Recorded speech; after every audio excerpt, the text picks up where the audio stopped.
Hello.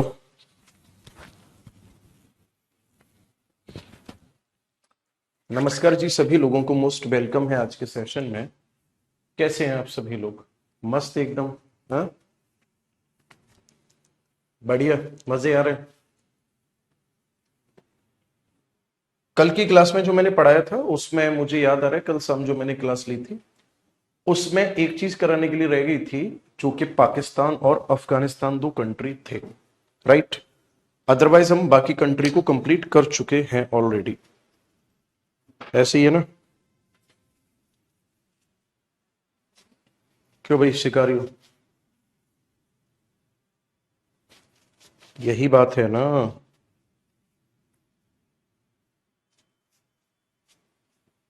चलो,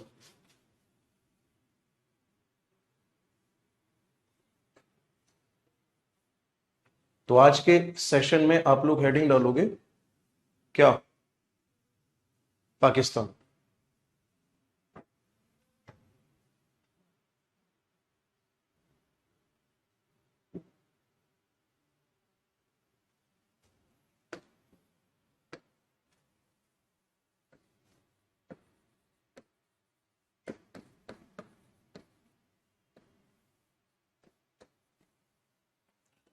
आप सभी को अच्छे से पता है कि पाकिस्तान कब बना था, तो आपका सीधा सीधा आंसर होगा 14 अगस्त 1947 को बना था। क्लियर है जी? कब बना था ये? 14 अगस्त 1947 को बना था।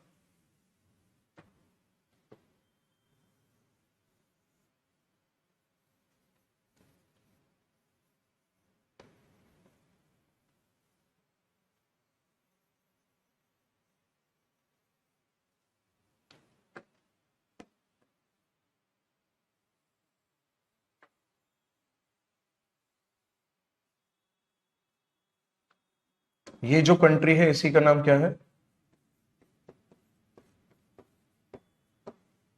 इसी का नाम पाकिस्तान है। यहां पर गुजरात है,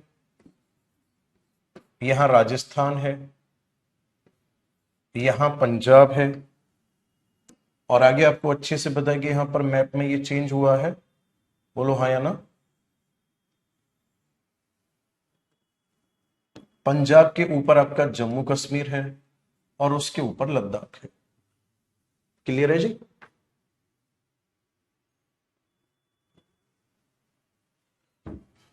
तो देखो ध्यान से, गुजरात से हम लोग स्टेट की शुरुआत करेंगे।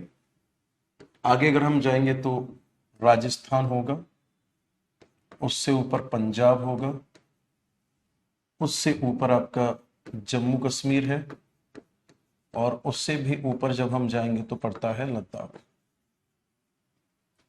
बॉर्डर जो है ये है लगभग 3323 किलोमीटर, 3323 किलोमीटर का बॉर्डर है। अगर पूछा जाता है कौन सी लाइन बॉर्डर पर है, तो आपका आंसर होगा रेड क्लिफ लाइन।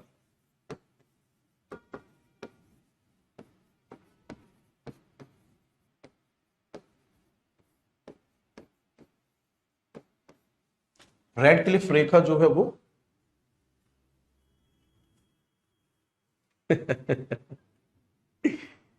नीतीश का कमेंट आ रहा है, सर ज्योग्राफी के फादर आपने रॉन्ग बताया है, लूसेंट में कुछ और दिया है। अच्छा, मैं एक बात पूछ रहा हूं, क्या केवल लूसेंट को पढ़ने के बाद एक टीचर बना जा सकता है?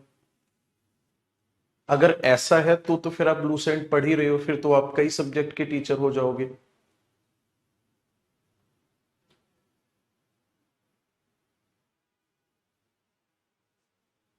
मेरी बात समझ रहे हो या नहीं समझ रहे हो?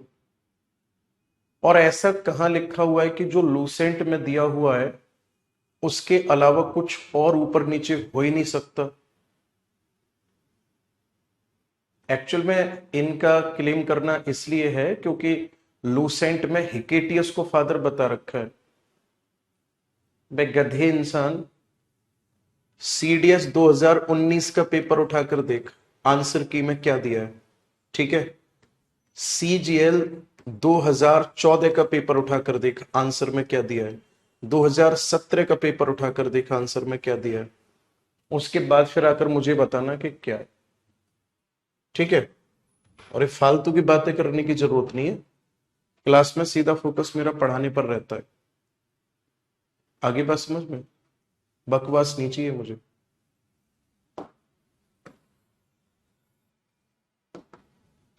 हाँ जी, अब आ जाते हैं इसके साथ हमारा क्या क्या डिस्प्यूट है, या जो मेन हाईलाइटेड पॉइंट है उनके बारे में समझ लेते हैं।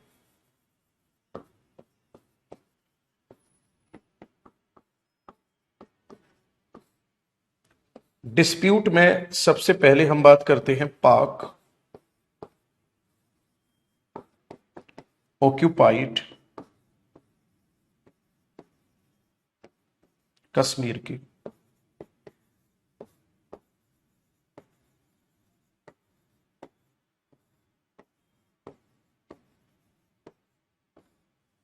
पाक अधिकृत कश्मीर, राइट।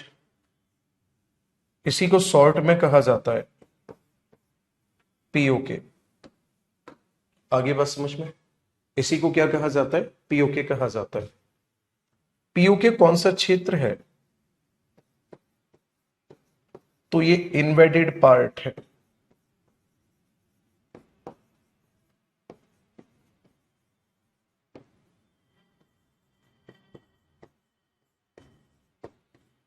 भारत का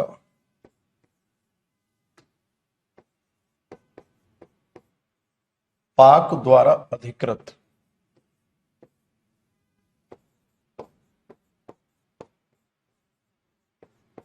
क्षेत्र है।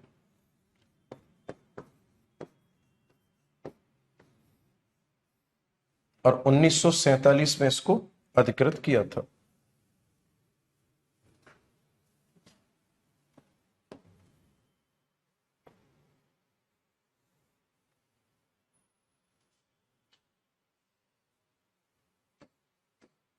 बोर्ड पे ध्यान दोगे इधर।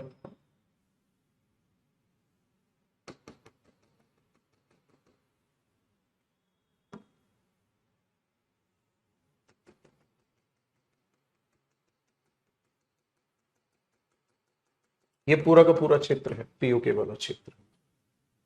अब इस पीओके के दो पार्ट है, एक है नॉर्थ,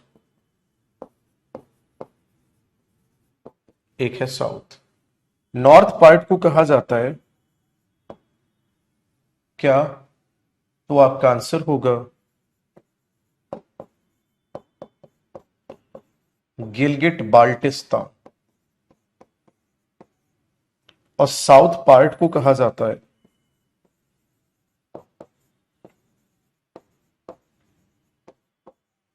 आजाद कश्मीर, ठीक है ना। यानी ब्लू कलर वाला तो आजाद कश्मीर हो जाएगा, और वहीं अगर हम बात करेंगे पिंक कलर वाला जो है वो गिलगिट बाल्टिस्तान है। पहले ऐसा होता था कि हम ये लिखते थे कि केवल और केवल जम्मू कश्मीर वाला क्षेत्र है, लेकिन अब 2019 के बाद जब भारत के मानचित्र में बड़े स्तर पर परिवर्तन किया गया है, तो ऐसी स्थिति में यहां पे नॉर्थ वाला जो पार्ट है ये बॉर्डर शेयर करता है लद्दाख के साथ, साउथ वाला जो पार्ट है ये बॉर्डर शेयर करता है जम्मू कश्मीर के साथ। आगे बात समझ में। और अगर मैं इनफैक्ट ये कि अगर मैं आपसे कहना चाहूंगा कि इनके बीच में कौन सी लाइन है, तो इन दोनों के बीच में जो लाइन है इसी को कहा जाता है LOC, यानी कि line of control. LOC line है, राइट। बोर्ड पे बना देते हैं LOC लाइन को। कौन सी है LOC लाइन, यहां से लेकर ये वाली जो लाइन है इसी को कहा जाता है क्या, आपका आंसर होगा इसको कहा जाएगा LOC। बात क्लियर है यहां तक। अब ध्यान से सुनना, इन दोनों ही क्षेत्र का अपना अपना संविधान है, आजाद कश्मीर और गिलगिट बाल्टिस्तान का। पाकिस्तान वालों ने कहा कि हमें कोई लेना देना नहीं है आपसे, ठीक है ना, हमें कोई लेना देना नहीं है, ठीक है, आप लोगों से। आप अपने यहां का संविधान खुद बनाकर तैयार करो, अपने यहां का शासन चलाओ, लेकिन आप कोई भी, है ना, कोई भी ऐसा रूल नहीं बनाओगे जो कि पाकिस्तान के खिलाफ हो, यानी कि आप भारत में शामिल मत होना, बाकी कुछ भी करो, ऐसा पाकिस्तान की सोच है पीओके वाले इस क्षेत्र को लेकर के। तो ये काफी विवाद में रहता है पीओके वाला जो क्षेत्र है। इसके बाद फिर नेक्स्ट अगर हम बात करेंगे तो आपको अच्छे से पता है, एक यहां पे ग्लेशियर पड़ता है and this glacier is called what, इस ग्लेशियर को कहा जाता है, एस लिख रहा हूं मैं, एस फॉर है सियाचिन ग्लेशियर। ओके, इसे क्या कहा जाता है, सियाचिन ग्लेशियर। मैं इधर लिखता हूं सियाचिन के बारे में क्या खास बात है।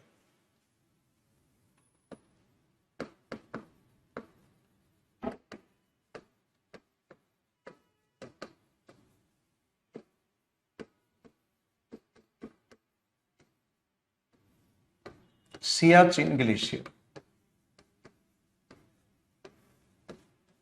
सबसे पहला पॉइंट तो यह है कि ग्लेशियर का मतलब क्या होता है। सर ग्लेशियर का मतलब होता है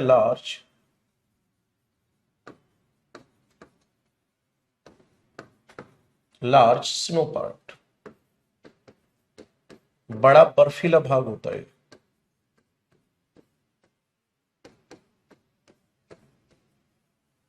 और यहां बर्फ जो है वो 12 महीने रहती है, तो याद रखना ये हाई एलिवेटेड होता है।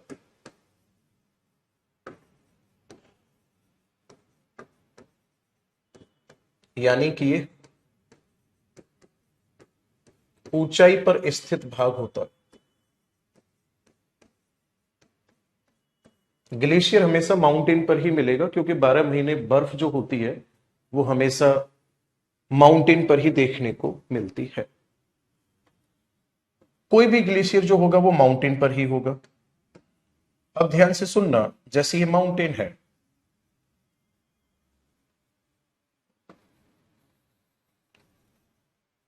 और ये पूरा का पूरा माउंटेन जो है हम इसको नाम देते हैं काराकोरम।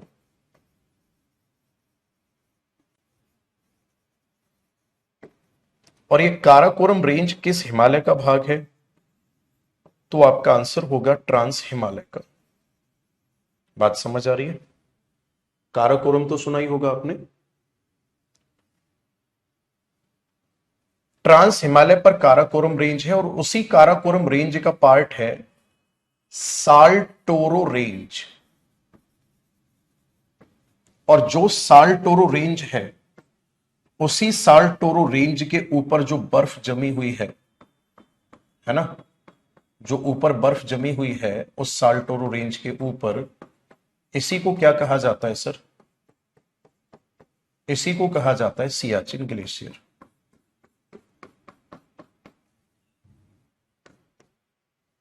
यही हो जाएगा आपका क्या, सियाचिन ग्लेशियर। अब मेरी बात को बहुत गौर से सुनना, एक नई चीज बताते हैं।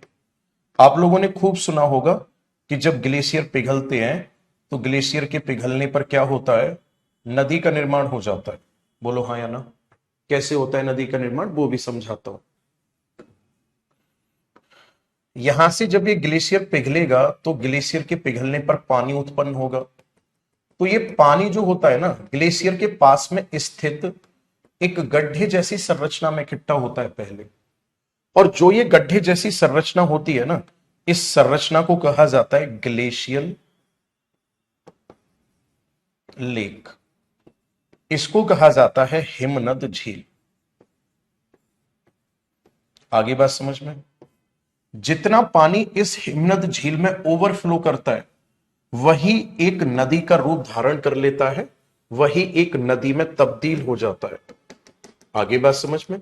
वही किस में तब्दील हो जाता है, नदी में तब्दील हो जाता है। तो अगर मैं किसी भी ग्लेशियर की बात करूंगा, अगर मैं आपसे पूछता हूं क्या किसी ग्लेशियर से डायरेक्टली नदी निकल जाती है, आप बोलोगे नहीं निकलती डायरेक्टली। आगे बात समझ में। डायरेक्टली नदी नहीं निकलती है, पहले वो एक गड्ढे नुमा संरचना की झील में पानी एकत्रित होता है, और झील में एकत्रित होने के बाद फिर वो पानी आगे बढ़ता है। बात समझ आ रही है। अब जो ये साल्टोरो रेंज पर सियाचिन ग्लेशियर है, इससे कौन सी रिवर ओरिजिनेट होती है, तो रिवर का नाम है नुब्रा रिवर। अगर आपसे क्वेश्चन ये पूछा जाता है कि सियाचिन ग्लेशियर से कौन सी नदी निकलती है, तो आपका आंसर होगा नुब्रा नदी। ये मैं आपको बता भी चुका हूं पहले। याद रखना, जो ये बाउंड्री होती है, लेक की बाउंड्री जो होती है, जो पानी को रोकने का काम करती है, इसको बोला जाता है मोराइन।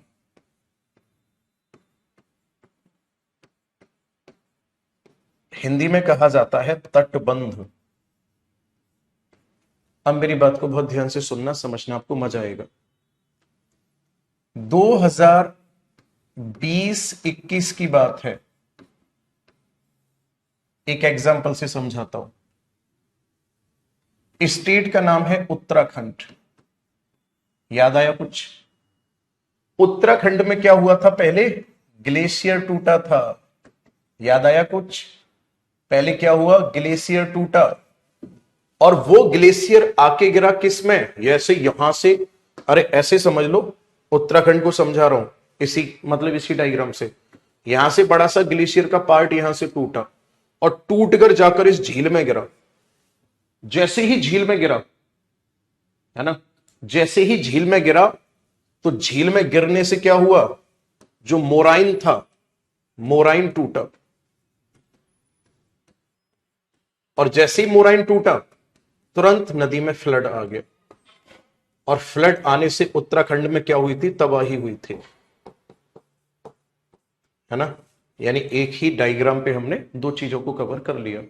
तो फाइनली हमें यह बात समझ आती है कि जो ग्लेशियर होते हैं वो नदियों का स्रोत होते हैं, लेकिन ऐसा भी नहीं है कि ग्लेशियर से डायरेक्टली कोई नदी निकल जाती है। सबसे पहले क्या होता है, ग्लेशियर से पानी जो होता है वो एक कुंड में इकट्ठा हो रहा होता है, और उसी कुंड से जब पानी ओवरफ्लो करता है, तो उसी कुंड से पानी के ओवरफ्लो करने पर क्या होता है? नदी का निर्माण हो रहा होता है। और याद रखना, हमारे ग्रेट हिमालय में लगभग 1000 से भी ज्यादा ऐसी ग्लेशियर लेक मौजूद हैं। आई होप आपको इसके साथ साथ यह भी समझ आ गया होगा कि उत्तराखंड में जो लास्ट बाढ़ आई थी उसके पीछे कारण क्या था। सीधा सीधा सामने लिखा हुआ है कि ग्लेशियर टूटकर लेक में आके गिरा था, जिससे लेक भी टूट गई, और जब लेक टूटी तब फिर ऊपर से पानी एकदम बहुत तेजी से आया। बात क्लियर है यहां तक? चलिए जी आगे बढ़े। वेरी गुड, आगे बढ़ जाए। मैं आपको ऑलरेडी बता चुका हूं कि जो नुब्रा रिवर है, ये नुब्रा रिवर निकलने के बाद किस में मिल जाती है? तो आपका आंसर होगा, ये मिल जाती है सियोक में।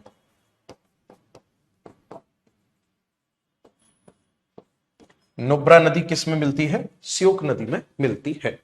बात क्लियर है यहां तक? चलो अब मेरी बात को और ध्यान से समझना।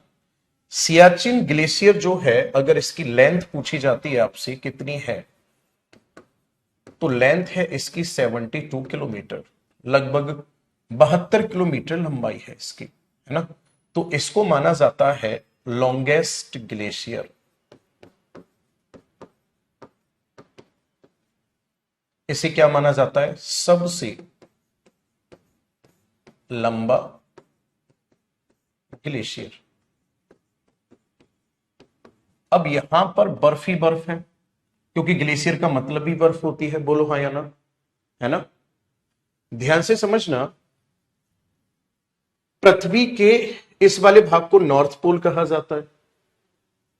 क्लियर है? पृथ्वी के इस वाले भाग को साउथ पोल कहा जाता है। यह बात भी आपकी क्लियर है। नॉर्थ पोल और साउथ पोल, यहां पर भी क्या है? बर्फ। यहां पर भी क्या है? बर्फ, बर्फ ही बर्फ है। अगर बीच वाले भाग में, ये वाला नॉर्थ पोल, ये वाला साउथ पोल, बीच वाले भाग में अगर सबसे ज्यादा कहीं बर्फ देखने को मिलती है तो वो सियाचिन पर ही देखने को मिलती है। यही कारण है, ध्यान से समझना, यही कारण है, ध्यान से सुनना, कि जो सियाचिन ग्लेशियर है, इसको एक और नाम दिया जाता है क्या? थर्ड पोल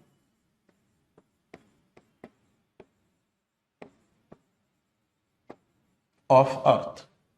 इसे कहा जाता है थर्ड पोल ऑफ अर्थ। यानी कि हिंदी में हम कह सकते हैं पृथ्वी का तीसरा ध्रुव। अर्पित, सियाचिन ग्लेशियर को क्या कहा जाता है? पृथ्वी का तीसरा ध्रुव कहा जाता है।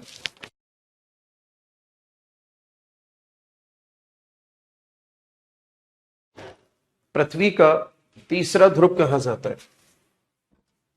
देखिए कमेंट आ रहा है सिद्धार्थ नाम से, इसके कमेंट को यहां से हटा, एक कॉपी पेस्ट मार रहा है एक ही कमेंट को बार बार,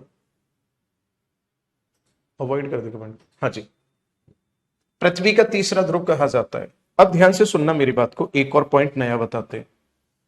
इधर की तरफ सियाचिन ग्लेशियर के जो कंट्री है ये पाकिस्तान है, हाँ या ना? और यहां अगर मैं बात करूंगा तो यहां तो इंडिया है ही है अपना, कोई दिक्कत किसी को? और यहीं से अगर मैं इधर की बात करूंगा तो इधर पड़ता है चाइना। तो क्या मैं ये कह सकता हूं कि जो सियाचिन ग्लेशियर है वो एक ट्राई पॉइंट पर है? ट्राई पॉइंट का मतलब पिछली क्लासों में मैं आपको बता चुका हूं, क्लियर है जी? तो ये कहां पर लोकेटेड है? तो आपका आंसर होगा लोकेटेड एट ट्राई पॉइंट, हाँ या ना? ये कहां पर है? एक त्रिबिंदु पर है।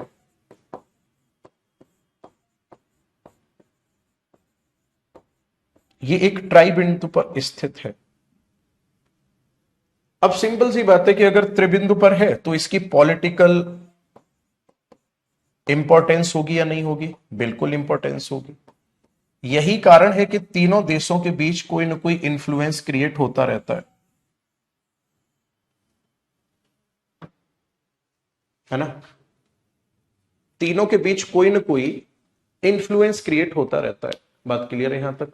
रोहित नाम से कमेंट आ रहा है, सर नेपाल किस साइड होगा फिर? बेटे नशे बसे करते हो क्या? है नशे वशे करते हो क्या? सियाचिन ग्लेशियर ये रहा यहां पे, नेपाल यहां पर है।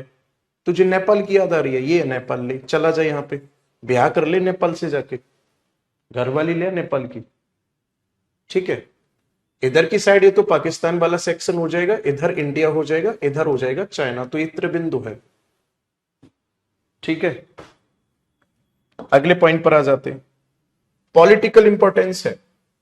अब ध्यान से सुनना, होता क्या है यहां पर, कुछ पाकिस्तानी इन्वेडर्स ने यहां पर चढ़ना शुरू किया था सियाचिन ग्लेशियर पर अधिकार करने के उद्देश्य से। तो हमारी इंडियन आर्मी ने ऑपरेशन मेघदूत चलाया था।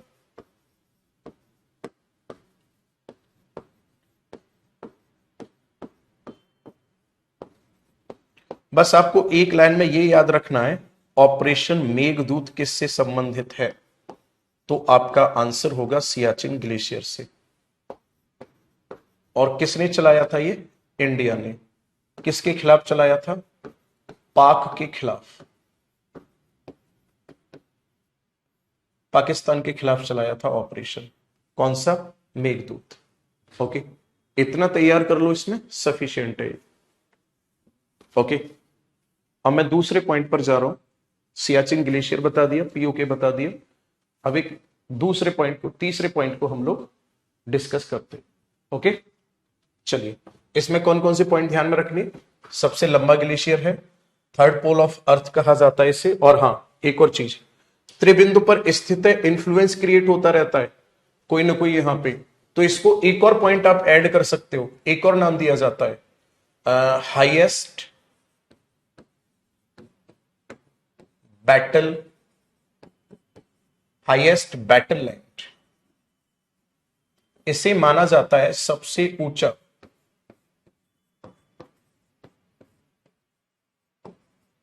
युद्ध स्थल, माना जाता है इसको, सियाचिन ग्लेशियर को, ठीक है? सबसे ऊंचा युद्ध स्थल माना जाता है सियाचिन ग्लेशियर को। ऑपरेशन मेघदूत कब हुआ था? 1984 में। 1984 में हुआ था ऑपरेशन मेघदूत, ठीक है जी? यहां तक कोई दिक्कत किसी को? अगले पॉइंट पर आ जाते हैं, एक और डिस्प्यूट समझते हैं, सर क्रीक।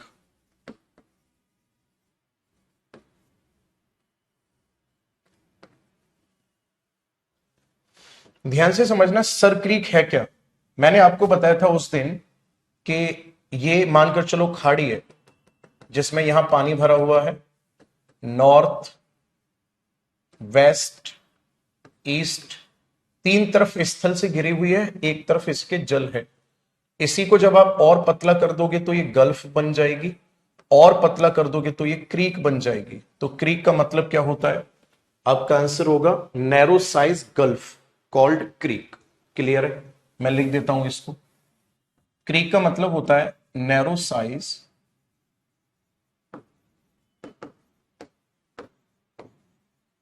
गल्फ।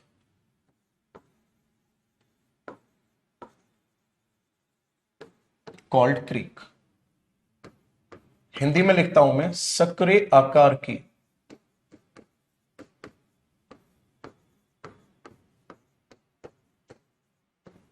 गल्फ को क्या कहते हैं हम लोग? क्रीक बोलते हैं। अब मैं आपसे पूछता हूं, जो क्रीक होगी इसमें कैसा पानी होगा? अरे खाड़ी या गल्फ में कैसा होता है? आपको अच्छे से पता है, सलाइन होता है ना? सलाइन होता है। और वहीं अगर आपसे यह पूछा जाता है कि क्रीक में कैसा पानी होगा, तो आपका आंसर होगा सलाइन वाटर बॉडी होती है। इसमें होता है लवणीय जल।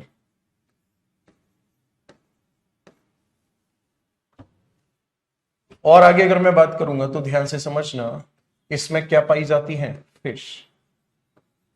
और क्या पाया जाता है? पेट्रोलियम रिजर्व पाया जाता है।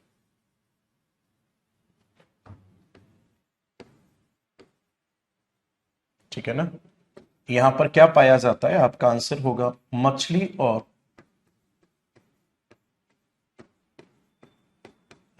और पेट्रोलियम का भंडार। तो बस भाई, लड़ाई किस चीज पे होती है? या तो विस्तार को लेकर के होती है ना? या तो विस्तार को लेकर के होती है, या फिर किसको बात को लेकर होती है? रिसोर्स। अब क्योंकि यहां मछलियों के और पेट्रोलियम के बृहद भंडार पाए जाते हैं, बस यही डिस्प्यूट का कारण बन गया। तो जो सरक्रीक है, ध्यान से समझना, ये डिस्प्यूटेड है।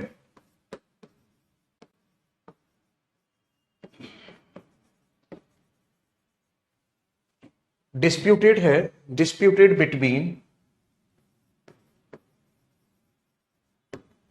India and Pakistan.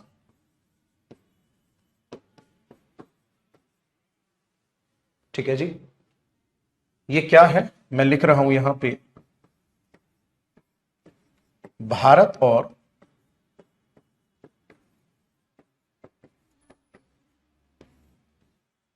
पाकिस्तान के मध्य विवादित है।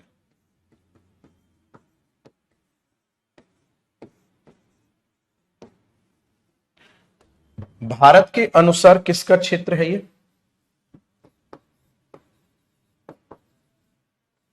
कक्ष पार्ट। ये भारत क्लेम करता है। और कक्ष कहां पड़ता है? गुजरात। भारत का कहना है कि हमारे गुजरात के कच्छ जिले का भाग है। वहीं पाकिस्तान क्लेम करता है, क्या पाकिस्तान क्लेम करता है इट इज पार्ट ऑफ, किसका पार्ट है? It is part of Sindh. Sindh का भाग है।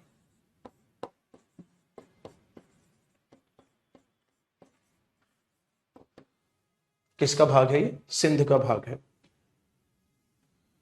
अगर इस क्रीक की बात करूंगा मैं, तो 96 किलोमीटर लेंथ है इस क्रीक की। और डिस्प्यूट का मुख्य कारण क्या है? ये, अगर यहां पे कोई रिसोर्स नहीं होता तो संभवतया दोनों देश इतना ज्यादा तवज्जो नहीं देते। आगे बात समझ में? यहां जब आप इंडिया के मैप को देखोगे यहां पे, तो आपको दिखेगा कुछ यहां पे ऐसे ही हो।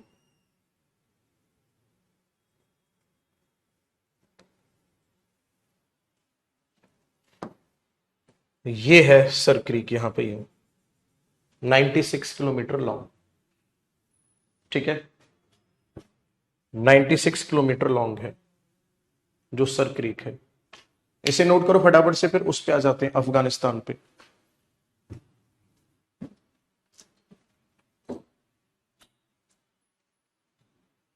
राजू, जैकेट पहन के घूम रहा है? ठंड लग रही है? फिर इस मौसम में जैकेट भाई क्या? कौन सा नशा किया है? ग्रीन टी लिया? हाँ, ग्रीन टी है ही नहीं। वो पैकेट गाड़ी में चला गया ना। रहने दे। हाँ जी, आगे बढ़े। पहले ही बताओ, यहां तक पूरा समझ आ रहा है या नहीं?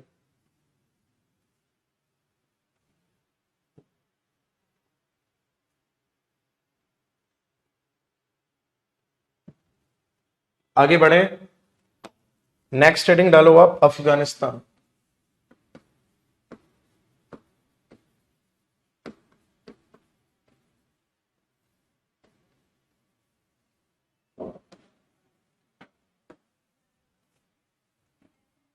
एक सौ छह किलोमीटर का बॉर्डर शेयर होता है इसके साथ।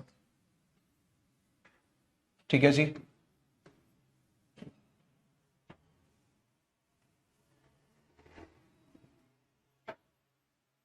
ये डायरेक्टली किसके साथ बॉर्डर शेयर करता है? Directly share the border with PoK. पूरा समझना, ठीक है।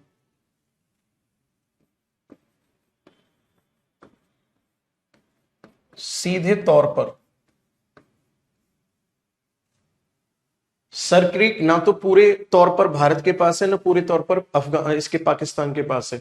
अपने अपने पॉइंट लगा रखे कि भाई तुम यहां से आगे नहीं आओगे, हम इधर से आगे नहीं जाएंगे। ओके। सीधे तौर पर पीओके के साथ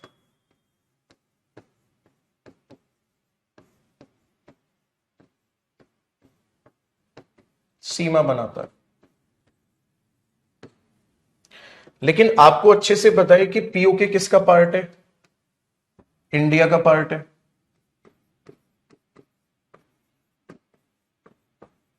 PoK is part of Ladakh, ऐसे लिख देता हूं मैं। तो फाइनली हम क्या कह सकते हैं? हम इस बात को कह सकते हैं, मैं लिख रहा हूं यहां पे, पूरा लैंग्वेज में लिख दिया है, ठीक है। नींद में भी पढ़ोगे तब भी समझ जाओगे। We can say that Afghanistan share border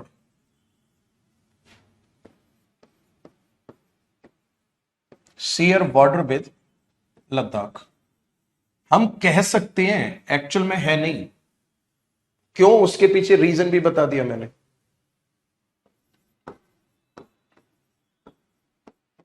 हम कह सकते हैं कि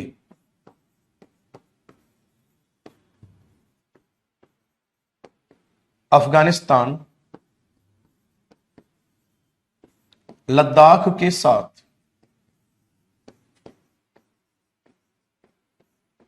सीमा साझा करता है।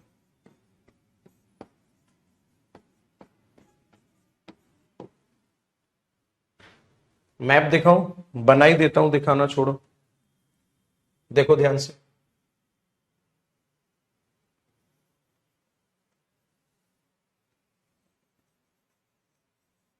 ये कंडीशन है। अब यहां पे ये तो पाकिस्तान है, इसी पाकिस्तान के ऊपर यहां से ऐसे यूं करके, है ना,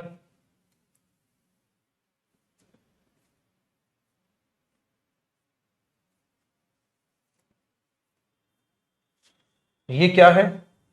ये अफगानिस्तान है। मेरी बात को बहुत गौर से सुनना। तो अफगानिस्तान का इतना ये बॉर्डर शेयर हो रहा है, लेकिन प्रेजेंट टाइम में अगर देखा जाए तो ये क्षेत्र तो भारत के पास है ही नहीं, ये तो पीओके वाला क्षेत्र है। और अगर आप इस क्षेत्र की बात करोगे तो इंडिया के मैप के अकॉर्डिंग भाई भारत क्या क्लेम करता है? भारत इस बात को क्लेम करता है कि ये वाला जो पूरा का पूरा क्षेत्र है, ये किसका है? भारत का है। ये पूरा का पूरा जो क्षेत्र है। तो इस लिहाज से अगर देखा जाए तो अफगानिस्तान जो है वो किसके साथ बॉर्डर शेयर करेगा? आपका आंसर होगा अफगानिस्तान लद्दाख के साथ सीमा साझा करेगा। और कितने किलोमीटर की करेगा? 106 किलोमीटर की करेगा। पहले मुझे ये बताओ, बात समझ आई या नहीं आई? बात समझ आई या नहीं आई? मैंने क्या लिखा हुआ है, डायरेक्टली बॉर्डर शेयर करता है ये पीओके के साथ। आगे बात समझ में? बट पीओके का वो क्षेत्र है जो लद्दाख क्लेम करता है और लद्दाख का ही है हकीकत में, तो इसलिए हम क्या कह सकते हैं कि लद्दाख के साथ इसका बॉर्डर शेयर होता है। बात समझ आई या नहीं आई? अब ध्यान से सुनना, जो ये वाला सेक्शन है लद्दाख का जो बॉर्डर बना रहा है इसके साथ, इसको क्या कहा जाता है? इसको कहा जाता है वाखन।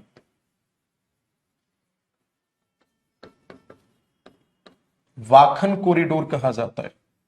कॉरिडोर का मतलब होता है नैरो लैंड रीजन, ठीक है ना, एक पतला स्थलीय भाग। तो वाखन कॉरिडोर आप देख पा रहे हो बॉर्डर शेयर कर रहा है किसके साथ? ये वाला रीजन क्या बताया था मैंने? गिलगित रीजन। वाखन कॉरिडोर और गिलगित रीजन बॉर्डर शेयर करते हैं। अब एक पॉइंट और ध्यान से सुनना जो मैं आगे बताना चाह रहा हूं। एक लाइन है जिसका नाम है,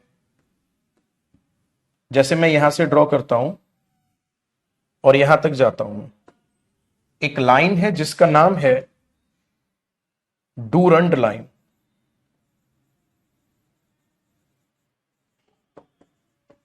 ठीक है जी, कौन सी लाइन है ये? Durand line. और जो ये डूरंड लाइन है, इस डूरंड लाइन के ऊपर कौन सा कंट्री है? अफगानिस्तान।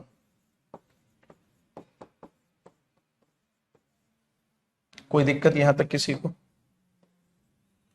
लेकिन नीचे की तरफ अगर मैं बात करूंगा तो यहां पे इसको 2 सेक्शन में आप डिवाइड कर सकते हो लाइन को, ठीक है। पहले इस लाइन के नीचे कौन सा कंट्री आता है? पाकिस्तान। और उसके बाद फिर कौन सा कंट्री आ जाता है? इंडिया। और इंडिया में कौन सा? पीओके। बात क्लियर है? लाइन एक ही है। तो अगर आपसे क्वेश्चन ये पूछा जाता है कि अफगानिस्तान और पाकिस्तान इन दोनों के बीच कौन सी लाइन है, तो आपका आंसर होगा डूरंट लाइन। लेकिन अगर क्वेश्चन आपसे ये पूछ ले कि अफगानिस्तान और इंडिया के बीच कौन सी लाइन है, तब भी आंसर होगा आपका डूरंट लाइन। कई बार ऐसा होता है बुक में ऑथर दोनों में से एक लिख देता है, दूसरा नहीं लिखता, स्टूडेंट को लगता है टीचर ने गलत करा दिया। तो याद रखना दोनों का आंसर एक ही होगा। और पता है क्यों होगा? देखो मैप पर ध्यान से, अगर मैं डूरंट लाइन की बात करूंगा तो डूरंट लाइन यहां से यूं शुरू होती है, ये हो गई पाकिस्तान के अधिकार में, ठीक है। तो अफगानिस्तान और पाकिस्तान के बीच कौन सी लाइन है? Durand line. अब यहां पाकिस्तान का बॉर्डर खत्म हो जाता है, आगे बात समझ में, और इंडिया का बॉर्डर शुरू हो जाता है, ये रेड वाला जो है। तो अब यही, और डूरंट लाइन है यहां तक, पाकिस्तान खत्म हो गया यही। तो अब डूरंट लाइन किस किस के बीच में हो गई? अफगानिस्तान और भारत के बीच में। Complete chapter. बताओ पूरा समझ आया नहीं आया? जल्दी से बताओ पूरा समझ आया नहीं आया? ठीक है। अफगानिस्तान और पाकिस्तान इन दोनों की अगर हम बात करेंगे तो इन दोनों के बीच में डूरंट लाइन है, भारत और अफगानिस्तान के बीच में भी डूरंट लाइन है। और एक और चीज, आप लोगों ने एक बहुत फेमस और पॉपुलर दर्रे का नाम सुना होगा, खैबर दर्रा। वो खैबर दर्रा यहां पड़ता है, अफगानिस्तान और पाकिस्तान के बॉर्डर पे पड़ता है। उसे आगे पढ़ाऊंगा मैं, कोई दिक्कत नहीं है। खैबर दर्रा, अगर आपसे पूछा जाता है खैबर दर्रा किस किस को कनेक्ट करता है, आपका आंसर होगा अफगानिस्तान एंड पाकिस्तान को कनेक्ट करता है।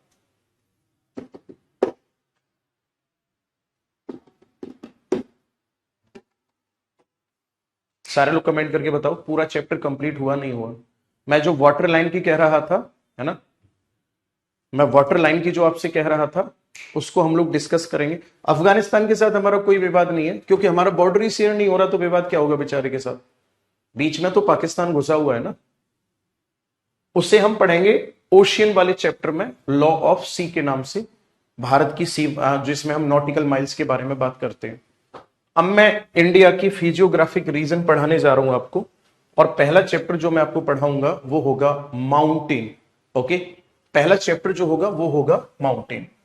वाटर बाउंड्री के बारे में हम लोग डिस्कस बस इतना करते हैं इस वाले चैप्टर में कि भारत की जो जलीय सीमा है वो 6100 किलोमीटर है, कुल जलीय सीमा जो है वो 7516.6 किलोमीटर है। ठीक है जी। नया चैप्टर हेडिंग डालो माउंटेन। किसी दिन टाइम मिलेगा सारे चैप्टर के एक साथ क्वेश्चन लपेट देंगे, ओके, मतलब करा देंगे। माउंटेन या पर्वत, माउंटेन या पर्वत ये होते क्या है ना। मेरी बात को बहुत ध्यान से सुनना समझना, मैं क्या बता रहा हूं, क्या समझाना चाह रहा हूं। जो हमारी अर्थ की सरफेस है, जो हमारी अर्थ है, इस अर्थ की जो सरफेस है, इस अर्थ सरफेस पर नीचे की तरफ से बल लगता है, ऊपर की तरफ से भी बल लगता है, राइट। ऊपर की तरफ से जो बल लगता है इसको कहा जाता है एक्सोजेनेटिक, अंदर से जो बल लगता है इसको कहा जाता है एंडोजेनेटिक। भाई इसको कहा जाता है अंतर्जात बल, और इसको कहा जाता है वरहजात बल। आप इंटरनल एक्सटर्नल भी कह सकते हो, हाँ या ना। इस वजह से जो अर्थ की सरफेस है ये कहीं तो नीचे धंस जाती है, कहीं ऊपर उठ जाती है। तो सरफेस पर इन दोनों फोर्स का जब इंपैक्ट पड़ता है तो इस इंपैक्ट से, या आप ऐसे समझ लो कि पृथ्वी की सतह पर ऊपर लगने वाले बल से, पृथ्वी की सतह पर नीचे से लगने वाले बल की वजह से विभिन्न संरचनाओं का निर्माण होता है पृथ्वी की सतह पर। उन्हीं संरचनाओं की जब हम स्टडी करते हैं तो इसी को फिर फिजियोग्राफिक रीजन कहा जाता है, फिजियोग्राफिक रीजन कहा जाता है। बात समझ में आ रही है या नहीं। इसी को क्या कहा जाता है, भूभौतिक विभाजन कहा जाता है या भूभौतिक क्षेत्र कहा जाता है। बात क्लियर है या नहीं। अब बात यह आ जाती है कि जब ये दोनों तरफ से बल लगते हैं तो पृथ्वी की सतह पर कौन कौन सी ऐसी स्थलाकृतियां हैं जिनका निर्माण होता है, उनको हम एक बार में समझने की कोशिश करेंगे। मेरा कहने का मतलब यह कि अगर आपके माइंड में यह प्रश्न उठता है बार बार, what is the meaning of mountain, plateau, hill, mountain range, mountain chain and ridge, जी अगर आपके माइंड में ये सब के सब डाउट आते हैं तो एक साथ उनको क्लियर कर लेते हैं डायग्राम बनाकर, ओके। पहले मैं लिख रहा हूं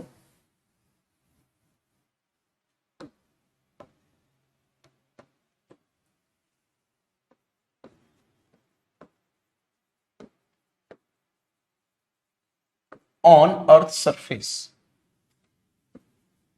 यानी कि पृथ्वी की सतह पर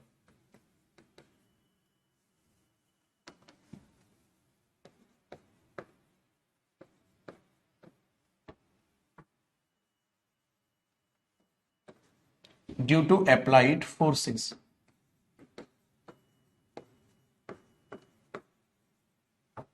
फॉलोइंग स्ट्रक्चर फॉर,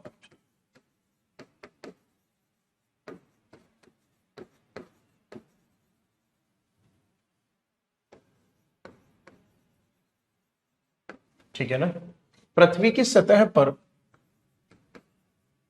बल लगने से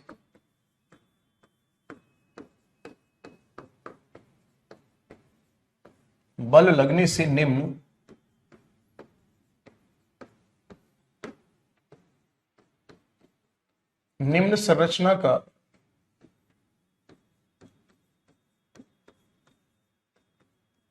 निर्माण होता है, निम्न संरचना का निर्माण होता है। कौन सी संरचना होती है, देखो ध्यान से, बहुत गौर से सुनना है, समझना है।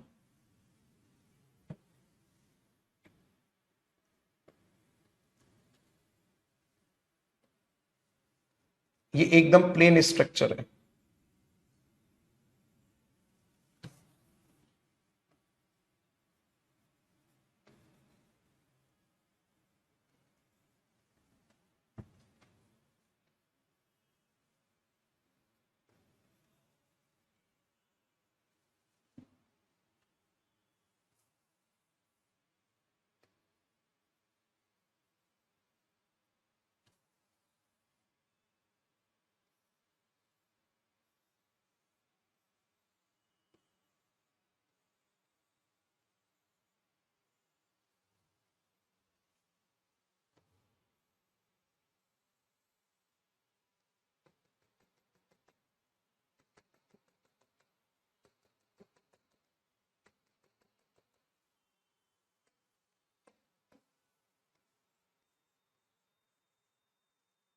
ये जो मैंने स्ट्रक्चर बनाया इसको बहुत ध्यान से देखना, समझना मैं क्या कह रहा हूं। फर्स्ट स्ट्रक्चर जो आपको दिखाई दे रहा है ये वाला, इट इज कॉल्ड प्लेन्स। इसे क्या कहा जाता है? प्लेन्स कहा जाता है। हिंदी में इसको कहा जाता है मैदान। क्या मतलब होता है इसका? मैदान का, मैदान का मतलब होता है फ्लैट, फ्लैट लैंड। इसका मतलब होता है समतल भूमि।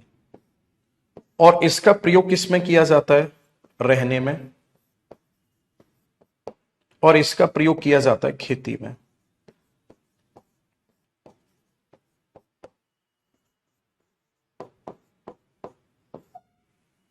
यहां तक किसी को कोई दिक्कत? फिर जैसे ही मैदान से थोड़ा सा ऊपर की तरफ जाओगे आप, तो यहां आपको दूसरी संरचना देखने को मिलेगी। और इस दूसरी संरचना को कहा जाता है हाईलैंड। हिंदी में बोला जाता है इसको उच्च भूमि। इसका मतलब क्या होता है? इसकी ऊंचाई 300 मीटर तक होती है। आगे बात समझ में? इसकी ऊंचाई कितनी होती है? 300 मीटर तक होती है। और इसका प्रयोग भी हम किस में करते हैं? रहना प्लस खेती करना। कोई दिक्कत यहां तक? अब भाई साहब आ जाता है ये तीसरा क्षेत्र, तीसरी संरचना। जो ये तीसरी संरचना होती है इसको कहा जाता है प्लेट्यू,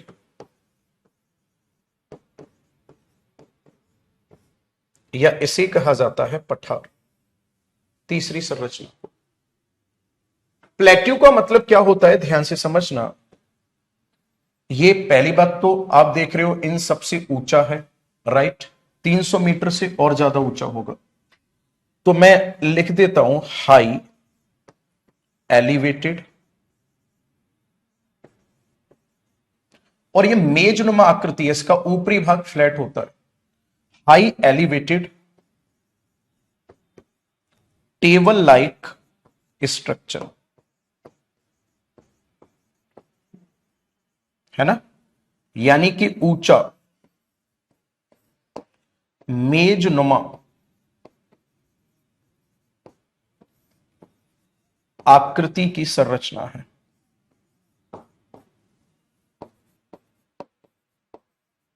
और जो ये ऊंची आकृति की मेजनुमा संरचना है, इससे फायदा क्या है इसका?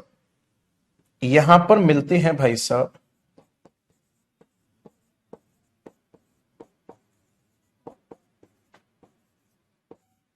मिनरल्स या खनिज मिलते हैं।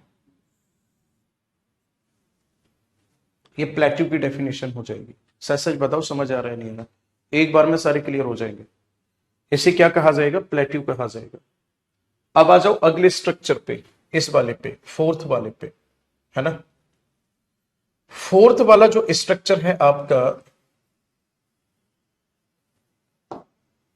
ये वाला, इसको क्या कहा जाता है? आंसर होगा आपका, इसे कहा जाता है हिल।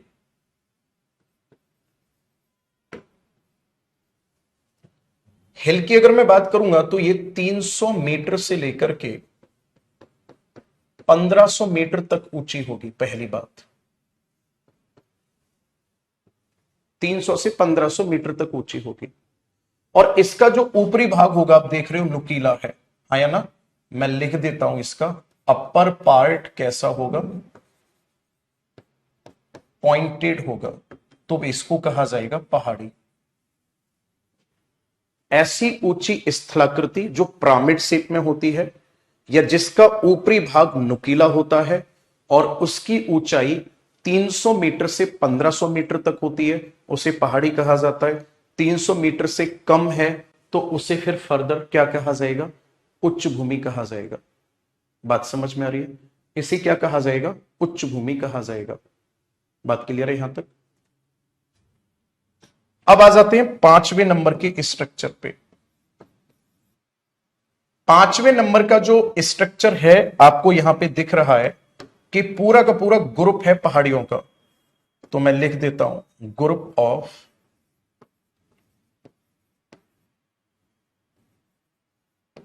सेम एज हिल, यानी कि समान आयु की पहाड़ी का समूह, इसे क्या कहा जाता है? रेंज या श्रेणी कहा जाता है। इसको क्या कहा जाता है? रेंज या श्रेणी कहा जाता है। कोई दिक्कत यहां तक? इसे क्या कहा जाता है? रेंज या श्रेणी कहा जाता है। लास्ट स्ट्रक्चर ये वाला देखो आप, 6th नंबर का, बिल्कुल पहाड़ी की तरह है, राइट? पॉइंटेड शेप है, कोई दिक्कत ही नहीं है, लेकिन हाइट जो है वो, अगर मैं हाइट की बात करता हूं तो हाइट कैसी है इसकी? 1500 मीटर से ज्यादा है। सर इसको माउंटेन कहा जाएगा। इसको क्या कहा जाएगा? माउंटेन कहा जाएगा।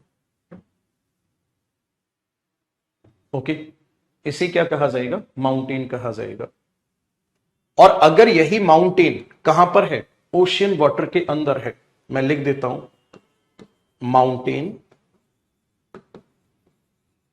अंडर ओशियन वाटर, यानी कि महासागरीय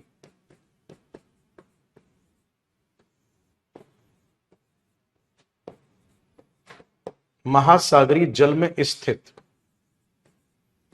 पर्वत क्या कहलाता है सर? इसको कहा जाता है रिज,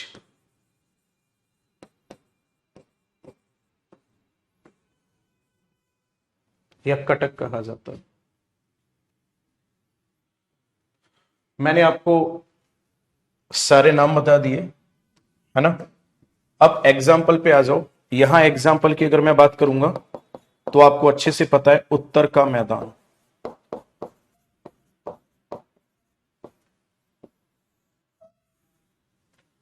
हाईलैंड्स में एग्जाम्पल में आ जाएगा दक्षिण उच्च भूमि,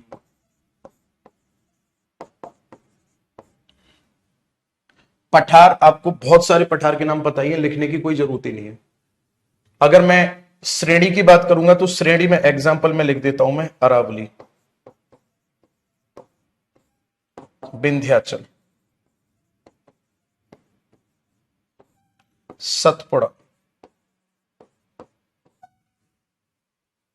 ठीक है ना? माउंटेन में आपको अच्छे से पता है, हिमालय माउंटेन लिख देता हूं मैं नाम, हिमालय, पूर्वी घाट, है ना, पश्चिमी घाट, ये सब किसका उदाहरण है? ये सभी के सभी हिमालय का उदाहरण है। कटक का उदाहरण लिख देता हूं मैं, कटक हिंद महासागर में जो कटक है, सारे महासागर की कटक अलग अलग है, हिंद महासागर में जो है वो है लक्कद्वीप, और एक पड़ती ऐसी में 90 डिग्री ईस्ट रिज।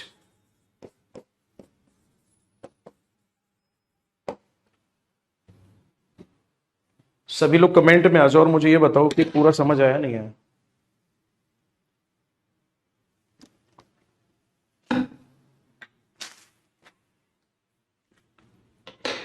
ये शायद और किसी बैच में ऐसे कराया भी नहीं है ना, आपको वीओडी में मिलेगा, ठीक है?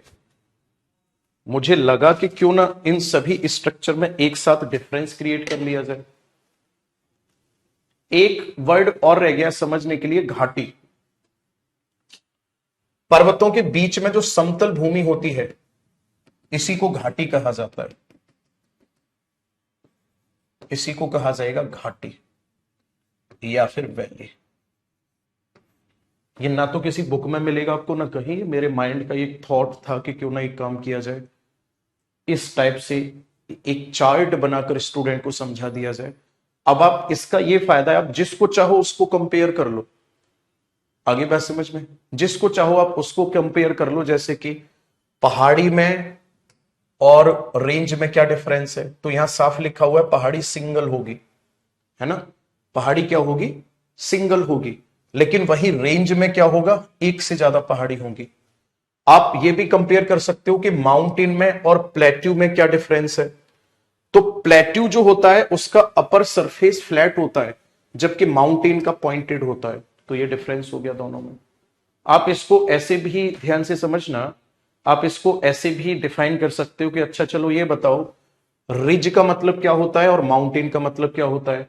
दोनों में एक बात का डिफरेंस है, अगर ये संरचना स्थल पर है तो माउंटेन कहलाएगी, अगर यही संरचना पानी के नीचे है तो फिर इसको कहा जाएगा क्या, आपका आंसर होगा इसी को कटक या रिज कहा जाएगा।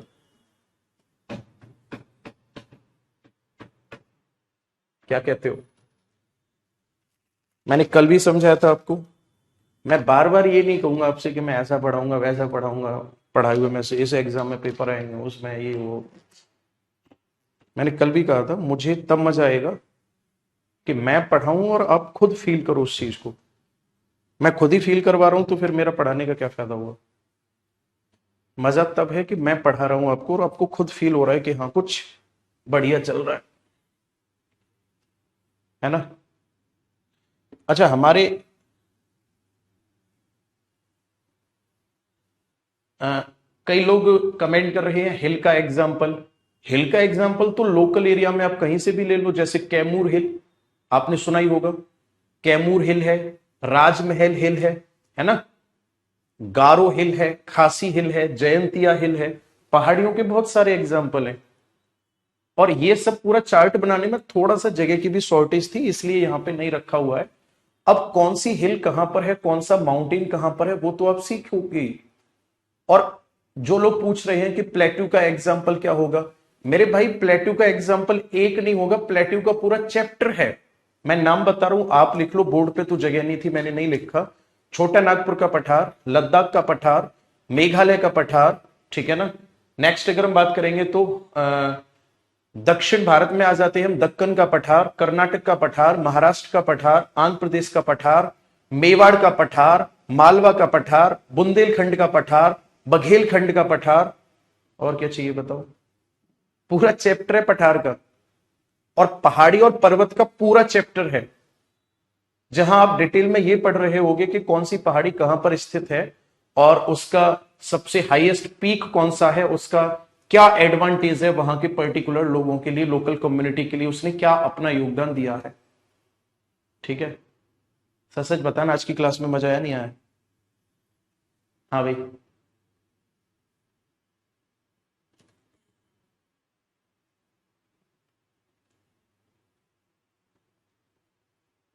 टाइम पूरा हो गया क्या?